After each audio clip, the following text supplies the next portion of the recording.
నమస్కారం.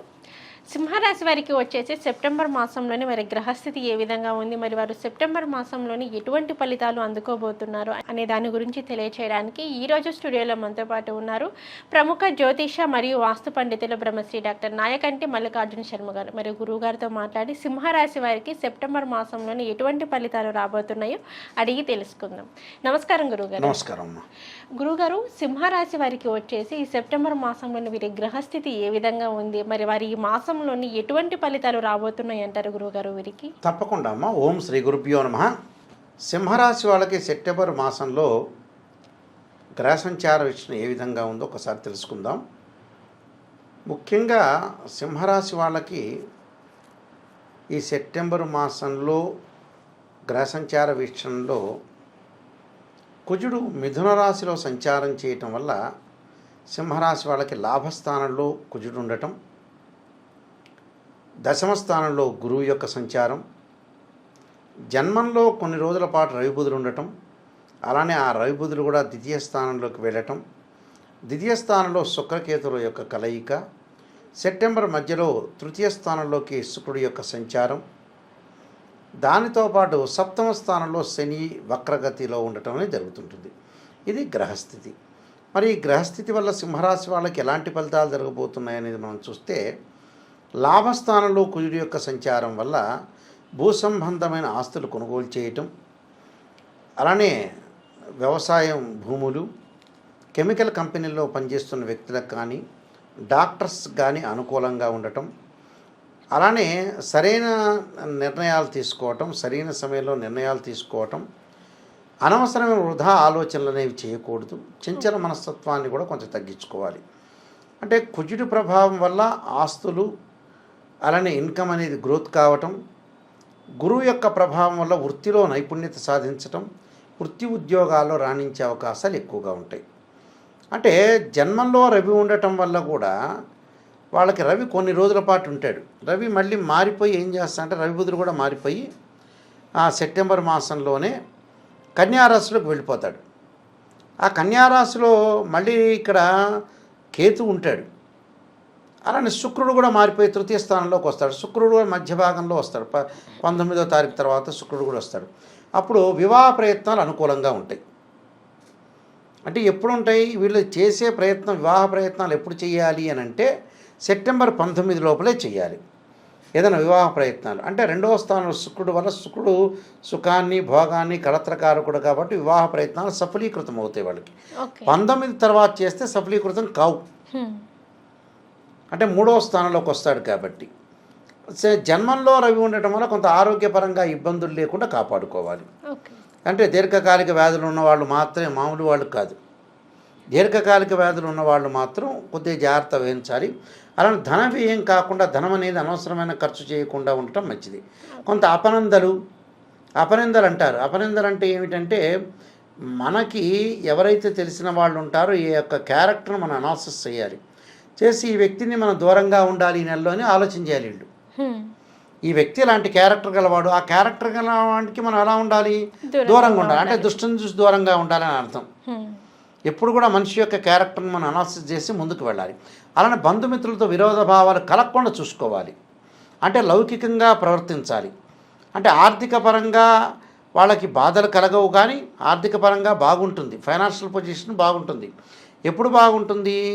వీళ్ళకి 19వ తారీఖు వాళ్ళకి అనుకూలంగా ఉంటుంది. 19వ తారీఖు తర్వాత ఖర్చు అవుతుంటుంది వీళ్ళకి. అంటే డబ్బులు ఖర్చు కావటం అంటే ఎందుకు ఖర్చు అవుతుంది? వృధా ఖర్చులు కావు, ఆస్తిపాస్తులు కొనుగోలు చేస్తారు. అంటే డబ్బు అనేది కన్వర్ట్ అవుతుంది ఎసెట్స్ రూపంలో. అలానే బంధుమిత్రులతో విరోధ భావాలు కలగకుండా చూసుకోవాలి. ప్రతి పనిలో కూడా ఆటంకాలు కలగకుండా చూసుకోవాలి. శిరోవ్యాధులు కలిగే అవకాశాలు ఎక్కువ ఉంటాయి.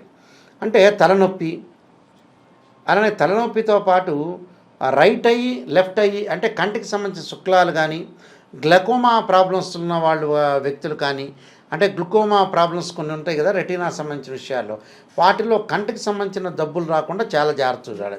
అధిక శ్రమ చేస్తారు, అనవసరమైన ప్రయాణాలు చేస్తుంటారు. అనేక వ్యవహారాల యందు కొంత లేటు జరిగే అవకాశాలు ఎక్కువ ఉంటాయి. అంటే ప్రతి పని కూడా కొంత జాప్యం జరుగుతుంటుంది వీళ్ళకి.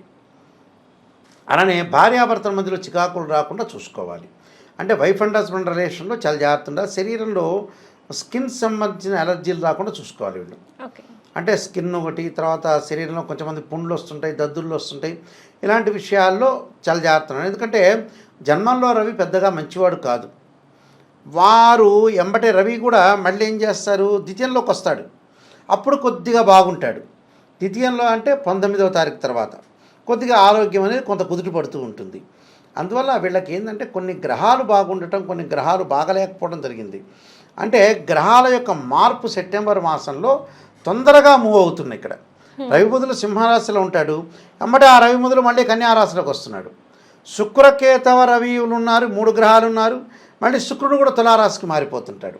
అంటే ఫాస్ట్ మూమెంట్లోనే ఒక వారం మూమెంట్లోనే 15 రోజుల్లోనే ఎక్కువ మార్పులు జరుగుతున్నాయి. అందువల్ల ఇక్కడ మార్పులు జరుగుతున్నాయి కాబట్టి ఈ రవి బుధుల వల్ల కూడా వీళ్ళకి కొన్ని అనుకూలమైన ఫలితాలు జరుగుతాయి.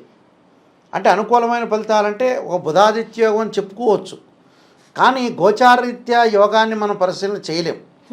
కాబట్టి ఇక్కడ ఏమవుతుందంటే ద్వితీయంలో బుధుడు ఉంటే నూతన వ్యాపారాలు చేసుకోవచ్చు. ఎప్పుడు 19వ తారీఖు తర్వాత నూతన వ్యాపారాలు చేసుకోవచ్చు. అంటే సెప్టెంబర్ మాసంలో నూతన వ్యాపారాలు ప్రవర్తన చేయొచ్చు. 19 లోపలేమో వివాహ సంబంధించిన విషయాలు, 19 తర్వాత ఏమో వ్యాపారపరంగా అనుకూలంగా ఉంటుంది. అంటే వ్యాపారపరంగా అనుకూలంగా ఉంటుంది, నూతన వ్యాపార విస్తరణ చేయొచ్చు, ఉద్యోగ ప్రయత్నాలు సక్సెస్ అవుతాయి. ధనం అనేది కొంత తగ్గించుకోవాలి, ఖర్చులు అపనిందల పాలు కాకుండా, అవమానాల పాలు కాకుండా కొంత తగ్గించుకొని ముందుకు వెళ్ళాలి. అంటే అభిప్రాయ భేదాలు రాకుండా కాంట్రవర్షన్ కంటే కాంప్రమైజింగ్ బెస్ట్ పాలసీ ఇక్కడ. అంటే ఇవన్నీ ఆలోచించాలి. అంటే గ్రహ సంచారం అనేది కొద్దిగా తేడా ఉంది కాబట్టి ప్రతి వారానికో 15 రోజులకో మారుతున్నట్టుగా ఉంటుంది. సెప్టెంబర్ మాసంలో కొద్దిగా జాగ్రత్త పడి ముందుకు వెళ్ళాలి. ప్రయాణాలు చేసేటప్పుడు నష్టం కలగకుండా జాగ్రత్త. విదేశాలకు వెళ్ళే అవకాశాలు అయితే బాగా ఎక్కువ ఉన్నాయి. ఓకే. అంటే విదేశాలకు వెళ్తారో ఆ దేశం యొక్క పౌరసత్వం లభించే అవకాశాలు కూడా ఉన్నాయి. కొన్ని పరిహారాలు చేసుకొని ముందుకెళ్తే సరిపోతుందమ్మా. ఓకే గురువుగారు, ఈ సింహరాశి వారి వచ్చేసి సెప్టెంబర్ మాసంలోని వీరికి ఇంకా ఫలితాలు అద్భుతంగా రావాలి అంటే మరి ఎటువంటి పరిహారం చేసుకుంటే వీరికి బాగుంటుంది? వీళ్ళు ఓం నమః శివాయ పంచాక్షర చేసుకోవటం ఒకటి, అలానే గోధుమలు దానం చేయటం, అలానే ఉలవలు దానం చేయాలి. గణపతి యొక్క ఆరాధన చేయాలి. వక్రతుండ మహాకాయ కొడుసూర్య సమప్రభ నిర్విఘ్నం కురుమే దేవ సర్వకార్యేశ్వరుదా అని గణపతి యొక్క ప్రార్థన చేసి గరికతోటి సంకష్టాల చతుర్థి వస్తుంది ప్రతి నెలలో కూడా ఆ వ్రతాన్ని చేసుకోవటం వల్ల కూడా వీళ్ళకి విఘ్నాలన్నీ కూడా తొలగిపోయే అవకాశం ఖచ్చితంగా ఉంటుంది. విఘ్నాలు తొలగిపోవటమే కాకుండా ప్రతి పనిలో కూడా ముందుకు వెళ్ళొచ్చు. అంటే గణపతి యొక్క ఆరాధన చేయటం అంటే ఏంటంటే గణపతి గాయత్రి మంత్రాలు ఉంటాయి. తత్పురుషా విద్యే వక్రతుండాయ ధీమే తన్నోదంతి ప్రచోదయాతని బుధవారం రోజున వీలైతే సంకష్టహర చతుర్థి చేసుకోలేని వాళ్ళు కూడా బుధవారం రోజున గణపతి ప్రార్థన చేయొచ్చు. బుధవారం కానీ హస్తా నక్షత్రం రోజున కానీ గణపతి ప్రార్థన చేసి గకార అష్టోత్తరంతో కానీ అలానే గణపతి యొక్క గాయత్రి మంత్రాలతో కానీ చేసుకోవటం వల్ల కూడా వీళ్ళకి మంచి ఫలితాలు వచ్చే అవకాశం ఖచ్చితంగా ఉంటుందమ్మా. ఓకే గురువుగారు, సింహరాశి వారికి వచ్చేసి సెప్టెంబర్ మాసంలోని ఎటువంటి ఫలితాలు రాబోతున్నాయి, మరి వీరికి సెప్టెంబర్ మాసంలోని ఎలా ఉండబోతుంది అనే వాటన్నిటి గురించి అయితే మాకు తెలియజేశారు. ధన్యవాదాలు గురువుగారు. నమస్కారం.